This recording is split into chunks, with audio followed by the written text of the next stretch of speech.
Gabon, hemen gaituzue berriz, zuei gauza berriak azaltzeko prest. Dakizunez, igande gauean, Eusko Ikaskuntzaren mai ingurua duzue Radio Vitorian. Beraz, ongi etorri guztiei.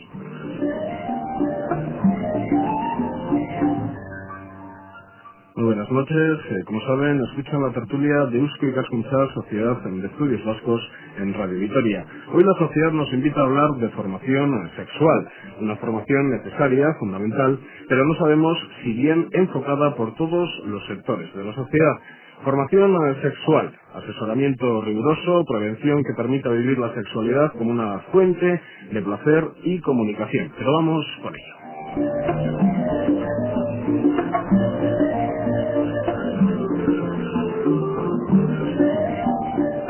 Y como todos los fines de semana, tres invitados en los estudios centrales de Radio Vitoria. A mi derecha, Iñaki Elorza, que pertenece al colectivo Gazte Engage. Iñaki Elorza, Gabón. Hola, buenas noches. Bueno, Gazte Engage, para muchos oyentes, seguro que movimiento desconocido. Yo te decía, micrófono cerrado, de reciente creación.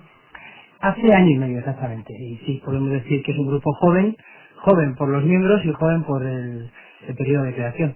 En concreto, ¿con qué objetivos o qué os diferencia de otros colectivos de gays y lesbianas? Bueno, primero la edad, hablo del tema de Vitoria, existe otro grupo de homosexuales, de chicos, que es Gaitasuna, y creo que el principal tema de diferencia entre ambos colectivos es la edad. Nuestras edades comprenden pues desde los 15 años en miembro más joven hasta los 21 o 22. Quizás Gaitasuna sean personas mayores y luego, en fin, pues diferentes objetivos que tenemos en común, pero que cada uno los consigue de distinta manera.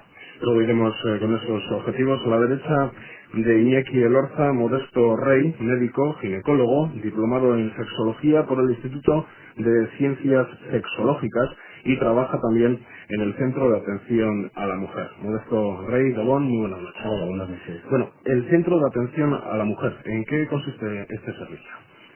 Bueno, los centros de atención, que también son de reciente, no creación, pero sí denominación, vienen a sustituir de alguna manera lo que antes eran los centros de orientación familiar.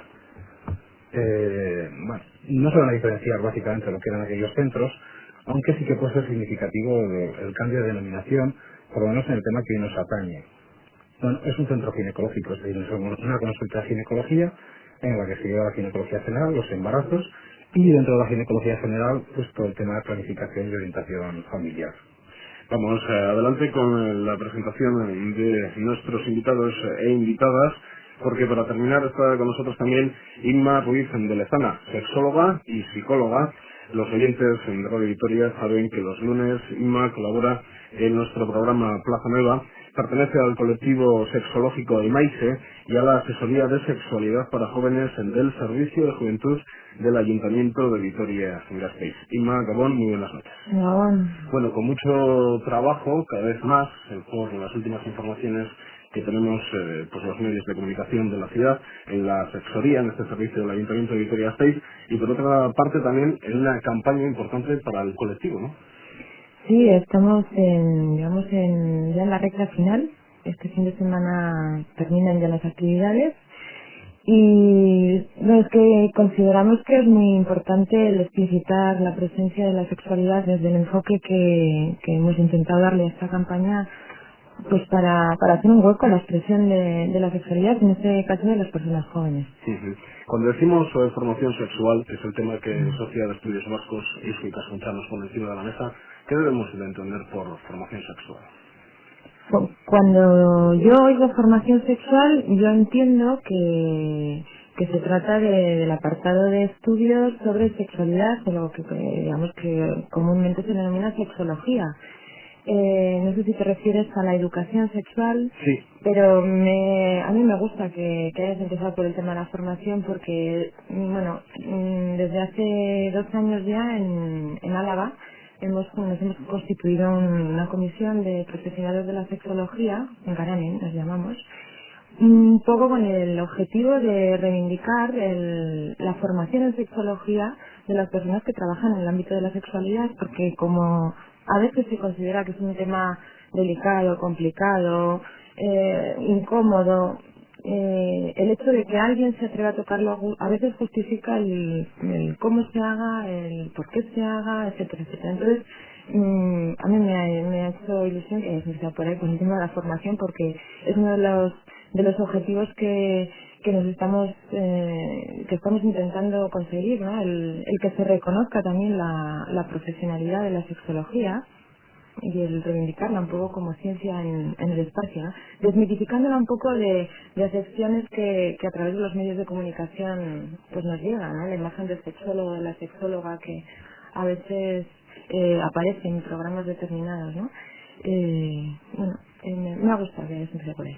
Hay, Inma, si hablamos ya de formación sexual como formación del individuo, las primeras nociones que uno recibe en los tiempos académicos de EGB por aquel entonces, pues más o menos me llevan a pensar, en mi caso concreto, hacia los 11, 12 años de edad. Han pasado ya unos años, claro. En vuestra opinión, y actualmente profesionales en la materia, como sois, ¿cuándo debe de recibir el individuo, desde el principio prácticamente, desde su niñez, una serie de nociones? ¿Cuándo empieza, al fin y al cabo, la formación sexual del individuo, en vuestra opinión?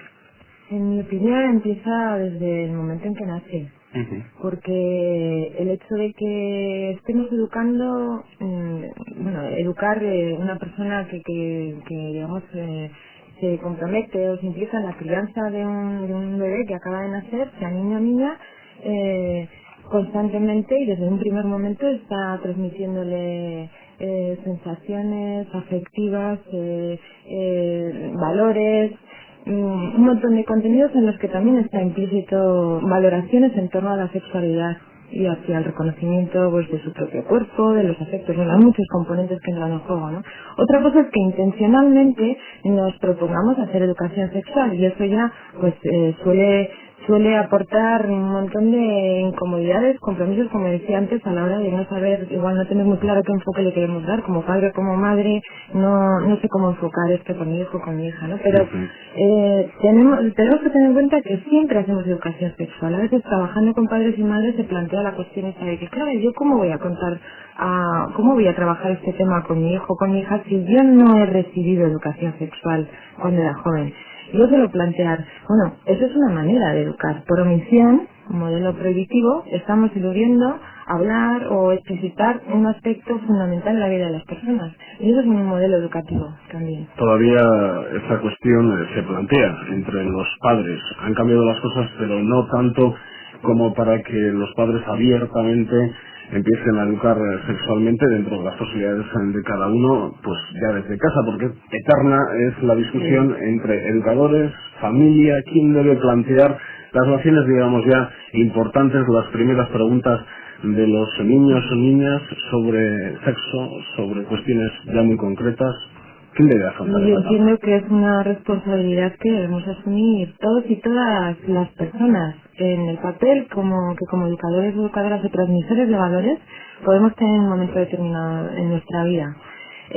Ya directamente, claro, si tienes un hijo o una hija, el compromiso es muy directo, ¿no? Pero desde los medios de comunicación o desde nuestra relación con las personas, constantemente estamos transmitiendo valoraciones en torno a la sexualidad y a toda su gama de posibilidades de expresión y vivencia, ¿no? Entonces, yo entiendo que es una responsabilidad que todas las personas tenemos que asumir. Ahora bien, nos podemos plantear, ¿estoy preparada, no estoy preparada? ¿Cómo voy a hacer esta educación sexual? Está claro que es importantísimo partir del reconocimiento de los propios límites. Yo, desde luego, si he recibido una educación en un modelo o en una época en la que el hablar de sexualidad, sobre todo, se hacía desde un enfoque represivo, pues tengo que aceptar que realmente puedo tener limitaciones a la hora de trabajar la sexualidad, pero a la hora de educar en la sexualidad. Pero eso no tiene por qué afectar a la intención con la que yo lo haga, ¿no? Porque, Modesto, esas nociones que se reciben en el sistema educativo actualmente en educación primaria, secundaria, ¿qué se hace en este campo? Bueno, la verdad es que yo te puedo informar poco de lo que está haciendo a nivel educativo en las escuelas. Lo que sí sé, por la experiencia indirecta, lo que nos llega a la consulta, es que quizá en estos momentos, y andando exclusivamente en la educación intencional de la que hablaba Inma hace un momento, la percepción que tenemos es que quizá está habiendo mucha información, pero no tanta formación.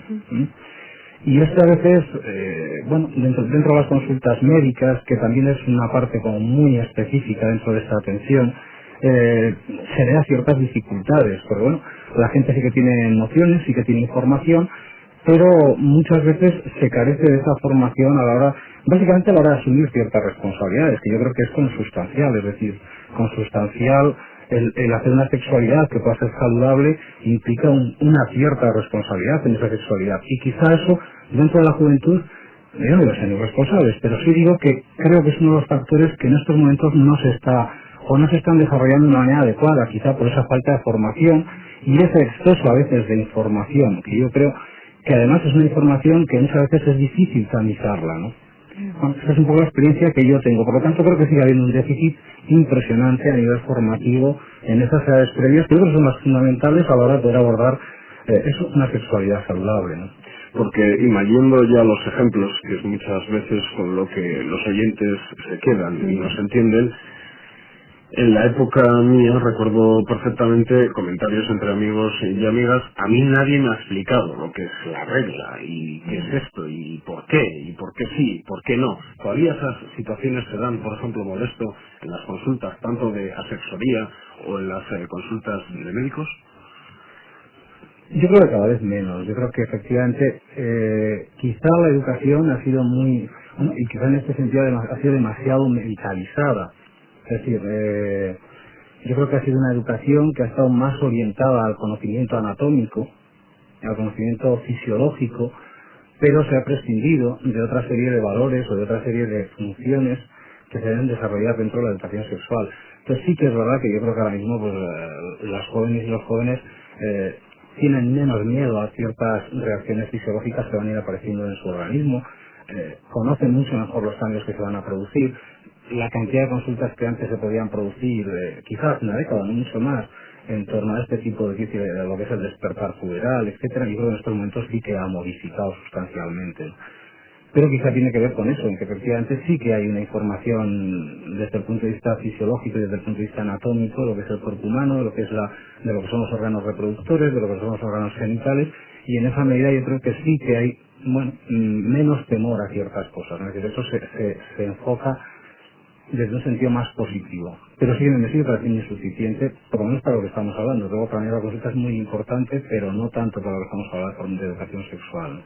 Y aquí, de todo lo que estamos comentando, te veo que coges una serie de apuntes. ¿Qué quieres comentar? Es que se aprende mucho con esas dos increíbles voces, ¿no? Ando con un sexólogo y con un ginecólogo, y yo todavía no tengo ni una carrera esa, pero es una gozada.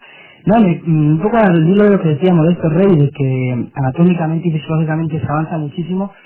Sí que es cierto que tenemos y contamos con un montón de información sobre estos temas, pero creo que no se ahonda en lo que es realmente importante, que es el comportamiento de un joven. Porque anatómicamente, que a una chica le venga la regla, como comentabas tú, pues bien, pero se puede explicar, y creo que pocas madres van a tener hoy en día, hoy por hoy, la dificultad de explicarle a una chica lo que es el periodo menstrual. ¿Tú crees? Yo creo que sí, al menos a una chica de una edad, no sé, espero, ojalá no me equivoque, que haya cada vez menos problemas. Pero sin embargo, si los comportamientos de ese joven o de esa joven son diferentes, porque ya te digo, esto viene en los libros, pero hay ciertas cosas, como es la conducta que toman diferentes jóvenes, que no vienen en los libros, o si vienen casi como una ciencia. Y te hablo de mi caso particular, que es la homosexualidad.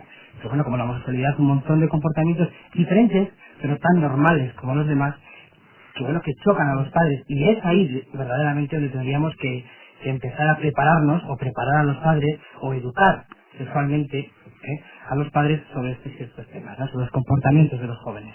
Yo te decía, tú crees que es así porque de malas bases no sé si salen grandes edificios. Te quiero decir, si quien habla cree que ha recibido una formación sexual con muchas patas cojas, pues no sé si es la persona tampoco, o no, yo por lo menos lo puedo reconocer así, no creo que sea un gran educador en lo sexual, en la materia sexual, para las personas que me toca educar en su día, ¿no?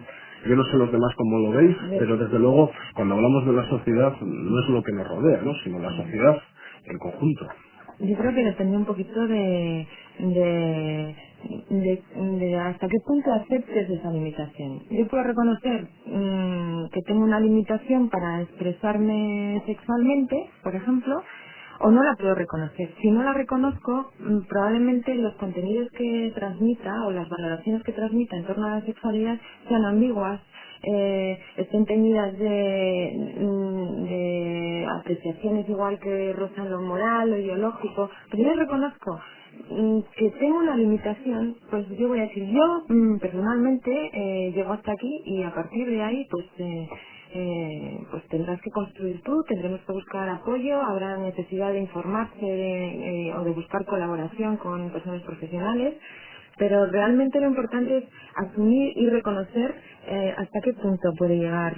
Porque muchas de las consultas que recibís en la sexología, según los datos que aportabais respecto a los últimos meses, eran consultas realizadas incluso por educadores, sí, gran parte.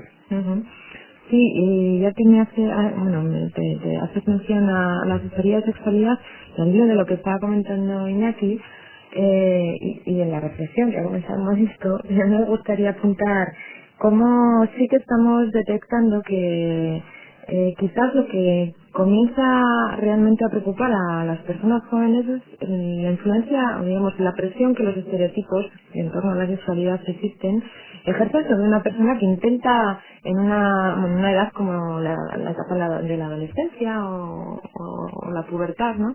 La importancia que tiene el reconocimiento en tu grupo de iguales.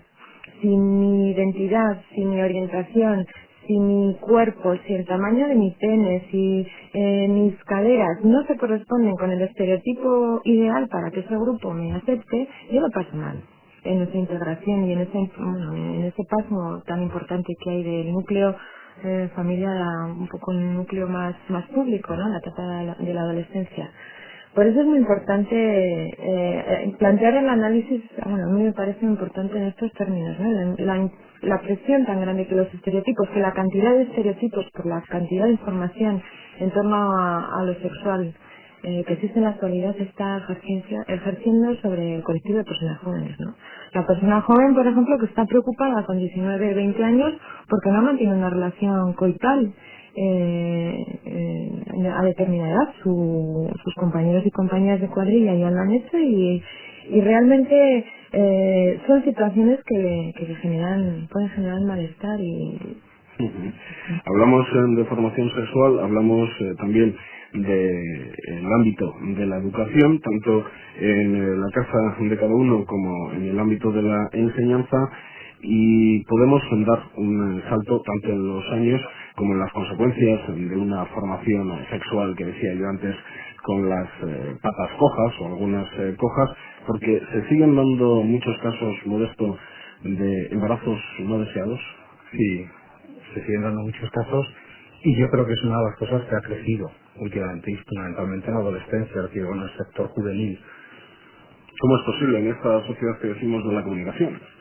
Pues no parece fácil de explicar, pero lo que sí es cierto es que, en parte Inma ha dado una serie de claves, quiero decir, yo creo que hay una serie de estereotipos, hay una serie de características en la juventud que hacen que su acceso a la sexualidad a veces se produzca, yo creo que hay un concepto que es la inmediatez, que hace muy difícil la prevención.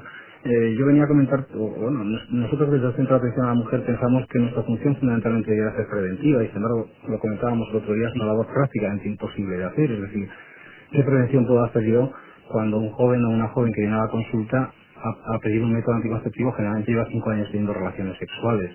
5 años en los cuales, sería dudoso qué nivel de protección ha tenido. O cuando la gente viene por un embarazo ya no deseado a buscar una solución, la que sea. ¿En qué franja de edad hablamos, Modesto? ¿En qué momentos de la vida, en cuanto a embarazos no deseados, se producen la mayoría de los casos? Pues por debajo de los 21 años. Por debajo de los 21 años, la inmensa mayoría, entre los 17 y los 21 años. Yo no te puedo dar datos estadísticos de Vitoria porque no los tengo, pero desde luego, la experiencia de los 8 meses que llevo trabajando aquí, esa es la franja de edad de las jóvenes que vienen ya con el embarazo puesto a buscar una solución, repito, la que sea. pero que desde luego ha sido un embarazo no deseado. Cuando vuestro campo, y insistías en esa línea, debe ser el campo de la prevención. Evidentemente, nuestro campo fundamental en el tema de la planificación familiar yo creo que es la prevención de dos cosas, el embarazo no deseado y las enfermedades de transmisión sexual. Y ahondando en eso, es decir, ¿cómo vamos a prevenir enfermedades de transmisión sexual cuando vuelvo a repetir lo mismo? Es decir, la mayoría de los jóvenes que nos vienen ya con una experiencia sexual, de relaciones sexuales de años, en las cuales nuestra capacidad de intervención podrá ser posible a partir de ese momento, pero antes ha tenido que haber otros mecanismos que de alguna manera puedan facilitar esa formación y esa capacidad de prevención. Yo creo que hay un déficit, que no sé exactamente dónde se puede apuntar, pero desde luego nuestra capacidad en ese sentido yo creo que es limitada, lo cual no quiere decir que no sea importante, porque sí que somos receptores de una manera directa además de toda esa juventud que al final pues acaban pasando por la consulta y a partir de ese momento, pero tampoco es fácil porque además estamos hablando de jóvenes que vienen en situaciones de muchísima tensión, es decir, tanto la joven que viene por un embarazo que no es deseado o la joven que viene por un tratamiento poscoital o la joven que viene porque está teniendo una enfermedad de transmisión sexual, no es fácil en ese momento abordar ideas que a veces pueden parecer moralizantes o que incluso pueden parecer que está reprendiendo un poco su actitud previa, ¿no? Cosa que no es que intentemos hacerlo en ningún momento, pero claro, si intenta dar ciertas pautas a veces se percibe de esa manera. Entonces es un ámbito muy difícil. Si a eso le sumamos que el tiempo del que disponemos para poder efectuar cualquier conversación con un joven, la verdad es que es bastante pequeño, pues yo creo que en estos momentos, tal y como está enfocado, nuestras posibilidades de prevención a nivel de la consulta, me refiero a ginecología, son bastante escasas. Hay que decir, Inma, en este punto, que la sexología también en este apartado realizáis un trabajo y que la oportunidad para todos los vitorianos y vitorianas la tienen en el casco viejo. Sí, en este sentido, bueno, digamos que el planteamiento de la sexualidad es un planteamiento de atención a la sexualidad de las personas jóvenes desde un enfoque global. Y cuando digo global, me refiero a todo el abanico de posibilidades de vivencias, de matices, de peculiaridades que tiene el hecho sexual humano y tanto desde el plano preventivo hasta un plano más de individual, de vivencias, digamos que cualquier demanda relacionada con la sexualidad puede ser. Se te han derrumbado muchos muchas jóvenes en la consulta, por ejemplo en la sexualidad. Han llegado ya a una situación límite, no sé a quién contárselo, no puedo contarlo en casa, tengo esto, no sé a dónde ir. Han llegado a esas situaciones límites también. Claro, porque cuando una persona, este tipo de expresión o de expresión, más que de explosión, ¿no? Cuando una persona tiene dificultades para expresar un aspecto de su vida en su medio y lleva así durante un tiempo, pues suele ir acompañado de una carga de ansiedad y de que cuando encuentra un espacio para hacer posible su expresión y se da un reconocimiento y bueno, pues claro que facilitamos el que la gente se abra, ¿no? Y exprese su dificultad, ¿Y qué relación tiene esto con lo que hablábamos antes? Con el ámbito de la educación, con el ámbito de formar al individuo. ¿Qué relación tiene algo que es habitual para un periodista preguntar sobre embarazos no deseados con lo que planteamos desde un principio? Yo entiendo que bueno, es un continuo, ¿no? La educación y el enfoque un poco de asesoramiento que damos puede ser un continuo, eso un poco hablando desde mi plano profesional, ¿no? Y volviéndome al otro lado de la mesa, diría que una persona que no ha tenido no ha recibido una educación sexual acorde un poco con cada momento evolutivo que haya ido viviendo, pues va a tener dificultades para expresar esa sexualidad en su etapa adulta o cuando sea joven. Y por todo ello la inmediatez que decía Modesto.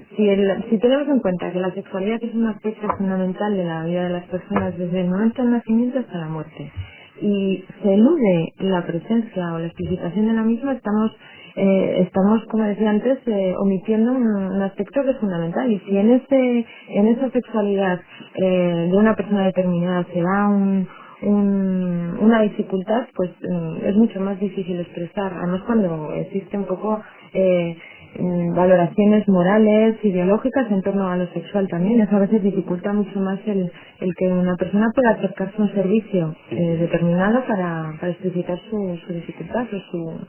En las últimas fechas, Iñaki, y no sé por plantearte las situaciones difíciles, luego Modesto y Inma pueden extenderse también en sus explicaciones o en los argumentos que estimen oportunos. En las últimas fechas, como decía, teníamos la oportunidad de escuchar, leer, ver que el gobierno británico, porque este problema de los embarazos no deseados no es algo que tenga que ver solo con estas latitudes, sino con todas, y estamos hablando de todo Occidente, el gobierno británico, que en un principio está dirigido por un partido de izquierdas, líder Tony Blair, pues promulgaba para solucionar todas estas situaciones, realizar políticas que fomenten la virginidad entre los jóvenes. Yo no sé si con la cuadrilla, en casa, con los amigos, has tenido oportunidad de hablar de todo esto. Sobre esta noticia en concreto no, pero sí sobre la virginidad. Vamos a ver, digamos una cosa clara, somos jóvenes, y bueno, esto te lo digo yo como joven, te dice cualquier joven que está en la calle. Entonces, bueno, Lima, que supongo que lo dirá mejor, pero cuando llegamos a ciertas edades, notamos que nuestro cuerpo pide ciertas actitudes y se muestra de tal manera que pide ciertas cosas que hacer con su cuerpo. ¿Cómo es vivir la sexualidad plenamente? Mantener relaciones sexuales a una edad, creo que cuando el cuerpo está preparado, y hablo ya de los 14, 15, 16 años, con una serie de prevenciones que hay que tener muy en cuenta, y dentro de esta campaña de educación sexual, y creo que la virginidad es contraproducente, pero como es contraproducente, que para que se engorde menos, omitamos el desayuno en las comidas. Bueno, pues no, yo necesito 3 comidas diarias y yo necesito que mi cuerpo evolucione tal y como está preparado para ello. Al hilo de todo esto, Inma, comienzan las relaciones sexuales, es muy difícil las preguntas que hacemos periodistas, yo lo entiendo, pero más o menos, si hacemos una generalidad de este tema, comienzan las relaciones sexuales actualmente, ¿a qué años? Es que el colectivo joven es muy diverso y eso es una característica fundamental en la actualidad para abordar la sexualidad en el ámbito de la juventud. Hay una diversidad enorme. Si tenemos un poco en cuenta el medio en el que nos desenvolvemos y el aspecto que hablaba antes Modesto de la cantidad de información que existe en torno a lo sexual, pues tenemos que entender que quizás en la relación que pueda existir entre el sentido que se le ha dado, que se le está dando a la sexualidad desde el medio social y lo que las personas jóvenes pueden en un momento dado realizar o no. Porque esto que comentábamos con Iñaki, que desde un gobierno se promulgue políticas para favorecer la virginidad, pues está, vamos, totalmente a la espalda de la realidad social. Y a ver a qué objetivos cumple además este tipo de líneas o políticas de intervención, ¿no? Desde mi punto de vista, vamos, es completamente contraproducente, por no decir otra cosa un poco más. No entiendo que se plantee, o sea, si tenemos en cuenta que el medio social, como decía antes, que continuamente está lanzando mensajes en torno a lo sexual que sobreestimula y de alguna manera llama la atención. Es que me acuerdo que en la charla que estuvimos ayer en la campaña de Tocamos el Tema, una charla que hablaba sobre las nuevas tecnologías y cómo están influyendo en las relaciones, la sexóloga que dio la conferencia utilizaba una metáfora, una comparación muy significativa, ¿no? Y comentaba en relación a cómo las personas jóvenes están utilizando pues el internet, por ejemplo, pues para buscar información sobre sexualidad, ¿no? Y a mí me hizo mucha gracia la comparación que hacía porque ella planteaba, claro, ¿y quién no cuando estaba en los primeros cursos de inglés o de francés, cuando estabas en el instituto, en la escuela, no se iba corriendo al diccionario a buscar cómo se decía en inglés teta, culo, o digamos que es una de las respuestas o de las prácticas más habituales, el de interesarse por ese aspecto que hemos entendido que está tan oculto.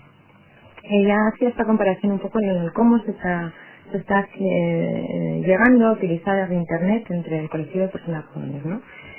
Si Si tenemos en cuenta todo este bombardeo de información y todas estas posibilidades de acceso a informaciones y en torno a lo sexual, y digo información, no educación, un poco por diferenciar, ¿qué sentido tiene el plantear políticas que planteen la virginidad, además entendiendo la virginidad como ¿qué entienden por virginidad?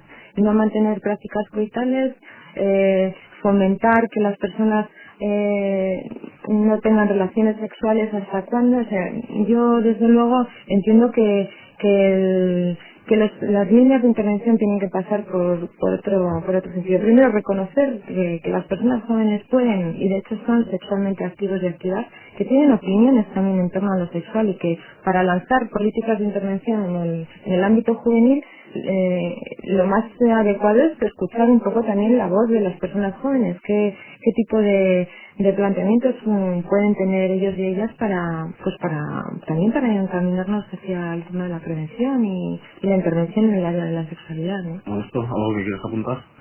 Bueno, yo sobre la edad de inicio de las relaciones sexuales, lo único que conozco así recientemente es un estudio de la CEGO, de la Sociedad Española de Ginecología y Obstetricia, y que es un estudio a nivel estatal. Debo decir que yo no te puedo dar cifras, aunque, bueno, yo tengo la costumbre de preguntar a qué edad se inician las relaciones sexuales en la consulta, y aunque no te podría dar porque claro, habría que diferenciar muchas bandas de población, es decir, a qué edades, ¿eh? Y lo que sí se ve claramente es que a medida que las mujeres que vienen a la consulta son más jóvenes, también son más jóvenes las edades a las que se han iniciado las relaciones sexuales. Y aludiendo a este estudio que te decía, estaban hablando de un inicio ya a nivel de todo el Estado alrededor de los 15 años de iniciar las relaciones sexuales. Ahora es cuando muchos padres, al escuchar esto, se llevan las manos a la cabeza. Probablemente, pero en cualquier caso se llevan las manos a la cabeza porque tampoco han sido muy capaces. No digo como crítico a los padres, yo también lo soy, y no digo como una crítica directa, pero es que muchas veces simplemente nos negamos a ver la realidad que tenemos delante. Yo quería retomar un tema que se ha dicho antes, que es el tema de, bueno, la gente se puede asustar o no tener criterios a la hora de decir, bueno, yo cómo hago educación sexual con mi hijo. Me parece que el tema es mucho más sencillo de lo que nos podemos imaginar. Es decir, yo creo que no se trata de buscar claves ni de buscar paradigmas maravillosos que vayan a resolver los problemas, porque eso no existe. Paradigmas maravillosos que vayan a resolver los problemas, porque eso no existe. Y la sexología y la sexualidad como comportamiento humano no va a estar sometido nunca a modelos que rigurosamente cumplidos lleven a unos objetivos. Lo decía Inma, es decir, es un mundo absolutamente heterogéneo en sus comportamientos, en sus actitudes, en sus diferentes raíces culturales. Entonces, a mí me parece que eso no existe.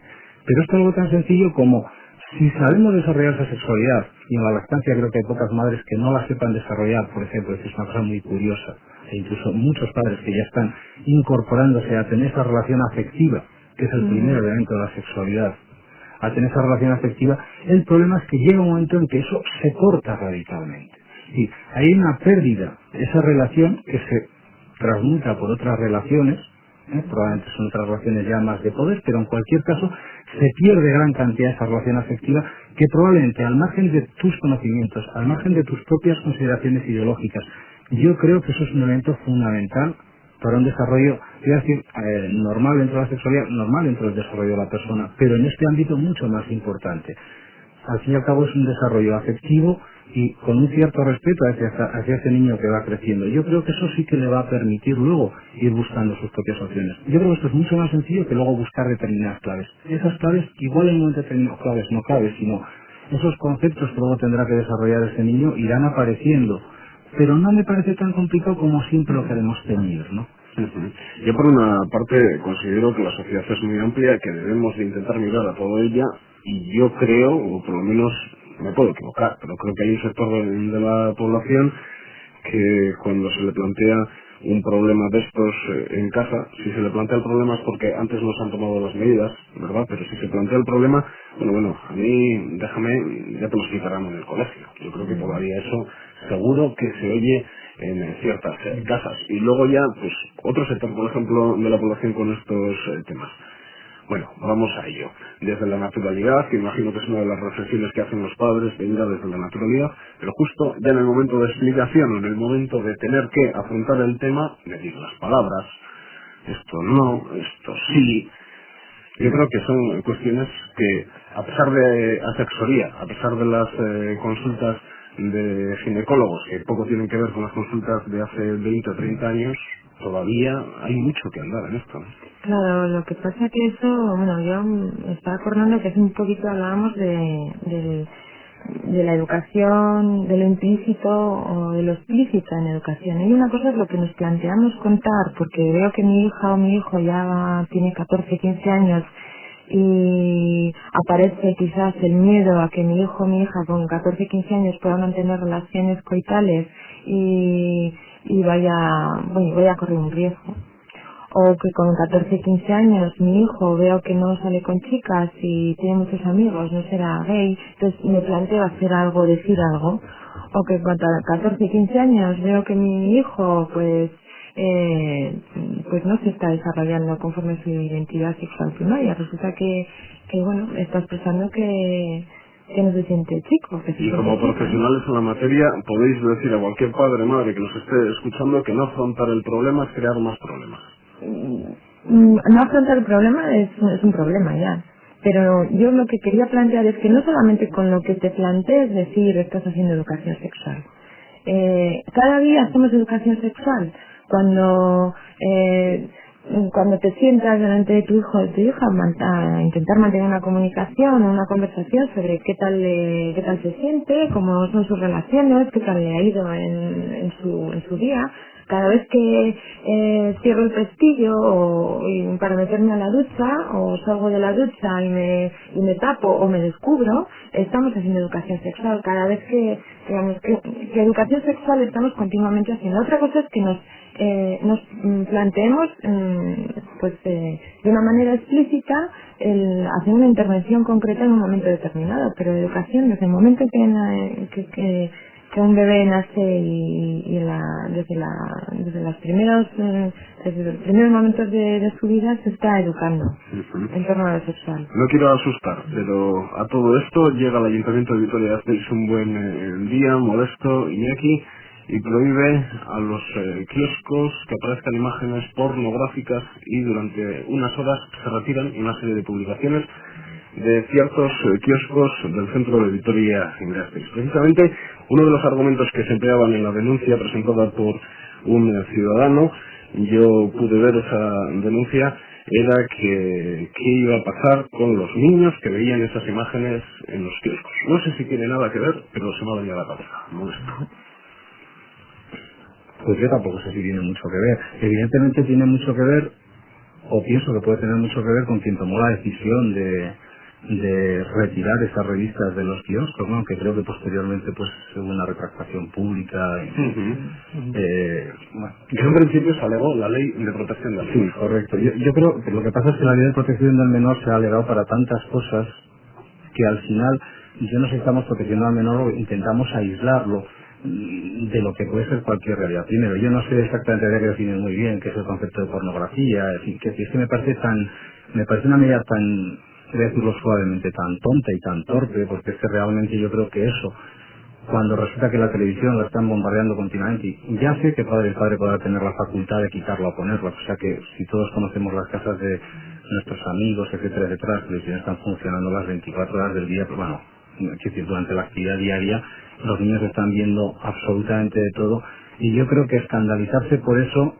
yo creo que hace un flaco favor a lo que puede ser, bueno, te hablabas antes de naturalidad, a mí es una palabra que no me gusta demasiado, pero en este caso la voy a utilizar para decir que las cosas yo creo que hay que mirarlas, bueno, pues eso con otra dimensión, es decir, eso no va a crear, yo personalmente creo, y esto sí que es una opinión personal, yo creo que eso no va a crear conflictos de identidad, ni conflictos, ni perversiones, ni que decir, nada de esto en ningún niño que pueda estar hojeando esas revistas, que por otro lado creo que muestra imágenes que salen en los libros de texto. Y bueno, al fin y al cabo. En cuanto a todo lo que estamos hablando, Modesto, Inma, formación sexual, los conceptos de sexualidad aplicados sobre todo en la niñez y en la pubertad, en los adolescentes, épocas fundamentales luego en la formación de cualquier persona. Estando como está con nosotros Iñaki Elorza, que gays y lesbianas tengan que celebrar un día internacional todavía hoy en día se debe, entre otras cosas, a la deficiente formación sexual recibida por todos nosotros. deficiente formación sexual y bueno, también es es un, digamos, un hecho, un acto conmemorativo. Históricamente tiene su sentido, socialmente tiene todavía, desde mi punto de vista, su sentido también, porque bueno, está claro que gays y lesbianas en la actualidad están consiguiendo ocupar un espacio público y reconocimiento a pesar de los pesares. Ojalá fuese solo el Vaticano. Ojalá, ¿verdad? Y aquí, aparte del Vaticano, coméntanos. El Vaticano está en Italia y yo vivo en la calle Recachiti y todos mis vecinos, no todos, pero habrá ciertos vecinos que se comporten peor que la institución como es el Vaticano. Entonces creo que es ahí donde debemos trabajar. Sí que existe un día, pero bueno, preguntando a cualquier gay te dirá que existe un día ya casi para todo. Hay un día de la radio, hay un día de los profesores, hay un día de todo. Y veo muy positivo que ese día sea una fiesta, porque ante todo el día del orgullo gay es un día de orgullo. No es un día de reivindicación, aunque también se toma como tal, pero tampoco es un día de protesta, aunque sirve para eso. Pero que todo sea como una fiesta y como un orgullo me parece tremendamente positivo, ya si tomamos como un día. Y a pesar de todo esto es necesaria, es muy necesaria. Pero bueno, como igual que el Día de la Mujer, que va a decir una mujer que el Día de la Mujer Trabajadora son los 365 días del año, pues el Día de los Gays también es 365 días del año, porque cuando andamos por la calle nos juntamos con personas homosexuales, heterosexuales, bisexuales, y esto tenemos que tenerlo en cuenta. La gente, y no me voy a referir a la gente joven, porque la gente joven creo que es un mundo aparte porque estamos separados, en cierta manera. Pero si no a esa franja de edad de los 40, como decías tú, ¿no? Esos padres que lo están oyendo ahora, bueno, pues esos padres, con sus hijos, con esos hijos de 14, de 15 años, que se planteen, entre otras cosas, que mañana puede ser el día que llegue su hija y le diga, mamá, vamos al ginecólogo que estoy embarazada. Y no que le diga, mamá, ¿cómo puedo quedar embarazada? Eso ha quedado atrás. Todo el mundo sabe lo que es un preservativo y todo el mundo sabe que se puede quedar embarazado. O ese chico de 14 años que se acerque mañana a su madre y le diga, bueno, mamá, tengo que contarte algo, me gustan los chicos. Ahí es donde el padre, donde la madre necesita estar suficientemente informado de lo que es una realidad social, no una anormalidad social ni una cosa que vaya al margen, sino que estamos aquí y que existimos y que todo esto no es ningún problema sino una realidad, como digo.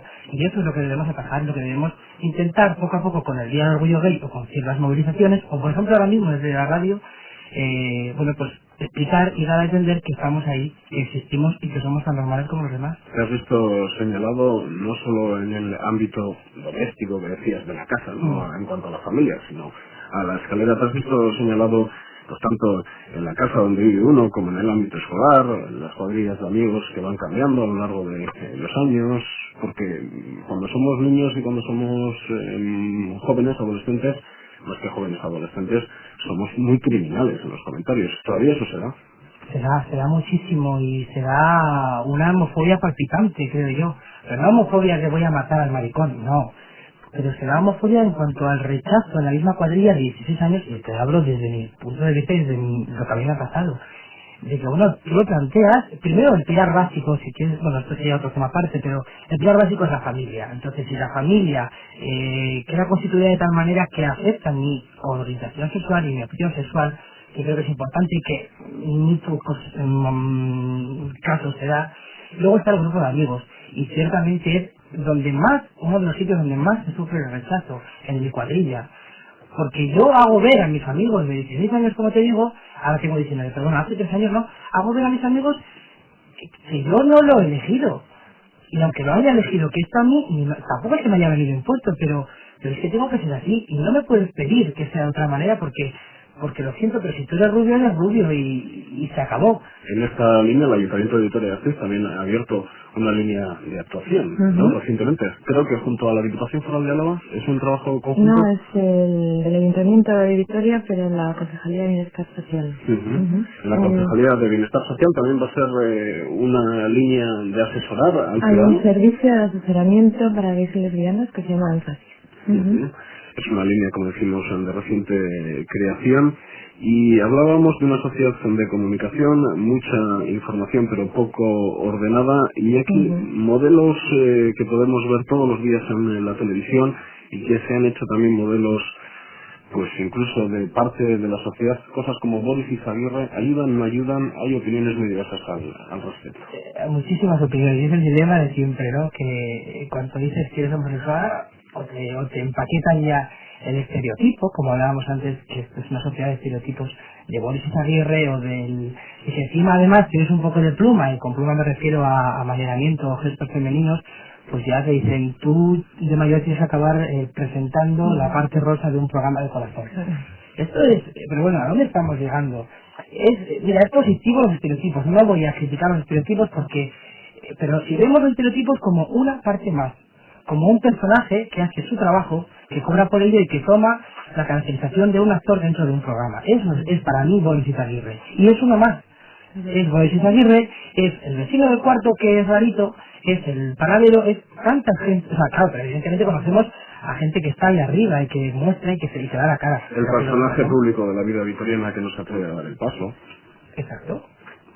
Pero bueno, aquí estoy, que yo, bueno, no me considero tampoco nada del otro mundo, pero bueno, que desde la juventud, y por eso existe un colectivo, nuestro colectivo de Acebéis, que estamos ahí para animar a la gente a decir, bueno, que no estás solo y lo que te está pasando es normal y encima merece la pena vivir tu sexualidad como a ti te plazca, sin perjudicar a nadie, pero vivirla a tu manera, y que merece la pena, y que se luche por ello, y que bueno, que estamos para lo que haga falta, desde la asesoría, que nos ayuda muchísimo, desde centros como este que ha visto el ayuntamiento de énfasis, en fin, que se ayuda mucho, pero que todavía hay muchas cosas por hacer. Y como decía antes, la familia es el paso, creo yo, más importante, donde deberíamos trabajar muchísimo más. Mucho más importante que lo que pueda hacer cualquier institución, bien sea municipal, foral... Eso, es que si al fin y al cabo, bueno, el ayuntamiento lo que haga o deje de hacer, estaría bien desde mi punto de vista si, para más bien que la madre sepa que eso existe y que puede tocar. Ahí es donde yo veo la función primordial de estos servicios, aparte de ayudar al homosexual que tenga problemas o lo que sea. Pero es el padre, es esa madre que tiene que darse cuenta de que puede ser y que no es nada raro. Y luego aquí saldría otra vez otro debate, pero ¿qué planteamiento doy a un padre?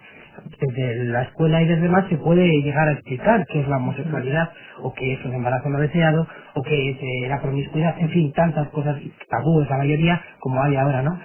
Pero ahora, ¿qué planteamiento le doy al padre? ¿Qué le digo a esa madre que todavía es joven, que está en los 35 años, que está realmente y suficientemente preparada, creo yo, para explicar a ese hijo lo que pueda pasar? ¿Qué le digo que le diga a un chaval que le plantea la homosexualidad? Ahí está un poco el debate, ¿no? ¿Cómo se lo explico? Porque realmente necesita una explicación. Para mí no, para mí no hay ninguna explicación que darle. En ese sentido, lo que estás planteando, en la asesoría hemos mediado en 3 o 4 ocasiones entre familias, padres y madres que acuden al servicio, pues en el momento, digamos, crítico en el que su hijo o su hija ha expresado su homosexualidad en el medio familiar, ¿no? Y será un proceso. Yo creo que el momento crítico en el que quizás se comunica esa homosexualidad, hay una rotura quizás de expectativas frente a lo que se esperaba, entre comillas, de la vida de ese hijo o esa hija. Pero la experiencia que tenemos es que en este proceso hay distintas fases y poquito a poco se va pasando por todas, ¿no? Hay un periodo de negación de esto no puede ser, esto ¿por qué me ha ocurrido a mí? Tengo yo la culpa de algo de lo que me está contando mi hijo o mi hija. Pero poquito a poco, y sobre todo porque hay ya familias con las que hemos contactado que sirven de recurso para otras madres y padres que acuden pues, con su misma situación, y poquito a poco, bueno, pues se va integrando y se va aceptando y se va, digamos, relativizando esa problemática que en principio se ha explicado. Modesto, brevemente, no tenemos mucho tiempo. El hecho de que aceptemos que se creen asociaciones o sitios especiales donde puedan ir homosexuales o lesbianas implica un mecanismo de corrección. Es decir, yo recuerdo que Ifigenia Meza decía que, joder, no solo eres homosexual, o sea, que no solamente tienes todos los problemas sexuales que puede tener cualquier persona, sino que encima a esos problemas le añades el ser homosexual a nivel de tus relaciones sociales, etcétera. Entonces, yo creo que eso es importante porque evidentemente todavía hay mecanismos que corregir dentro de la sociedad y probablemente por eso surgen este tipo de asesorías, porque si no hubiera esos mecanismos que corregir, se comportarían, es decir, habría una teoría de sexualidad donde podría ir cualquier persona con cualquier tipo de orientación, pero probablemente se necesitan esos mecanismos correctores para tener estos enfoques más especiales. Hay mucho por hacer. Inma, brevemente, ¿se acercan más hacia la sexología, ya en concreto a la casa Echanove, chicas que chicos? Sí. En 66, 33% es la... El porcentaje es mucho más Sí, alto es para las chicas. significativo. También algo a romper. Ojo, pues sí, ahí estamos hablando de los roles de género, otra vez los estereotipos, ¿no? Está claro que en nuestra cultura, en nuestra sociedad, pues un poco por la educación que hombres y mujeres hemos recibido, parece que y generalizando, que gracias también al cambio social, esta realidad que voy a explicar también va cambiando, ¿no? Pero aún es verdad que parece que a los hombres quizás les cueste un poquito más explicitar los conflictos y las dificultades, sobre todo en este tema tan a veces dificultoso que es lo sexual, ¿no? Se quedan muchas cosas en el tintero y gracias por contestar a todo lo planteado. Pero Iñaki, ya para terminar, Gaztegeis, ¿dónde podemos encontrar a Gaztegeis? Bueno, podéis encontrar primero en un teléfono que os voy a dar ahora, es el 646-839-771. Y bueno, nos reunimos un poco los domingos hasta las 6 o así en la casa de asociaciones ICIAR y bueno, para lo que sea, pues ahí estamos. Y más, recordamos asesoría, ¿dónde? En la casa Echanove, está en la calle Santa María, número 11. Estamos los lunes, miércoles y viernes de 6:30 a 8:30 y tenemos un teléfono de contacto que es el 945 16 15 83. Y Modesto, cualquier persona que quiera tener el asesoramiento, o también ya cuando no vamos a asesorarnos, sino a conocer dónde estamos, en qué situación estamos en la sanidad pública, ¿dónde tendría que acudir para acudir a uno de estos centros de atención a la mujer?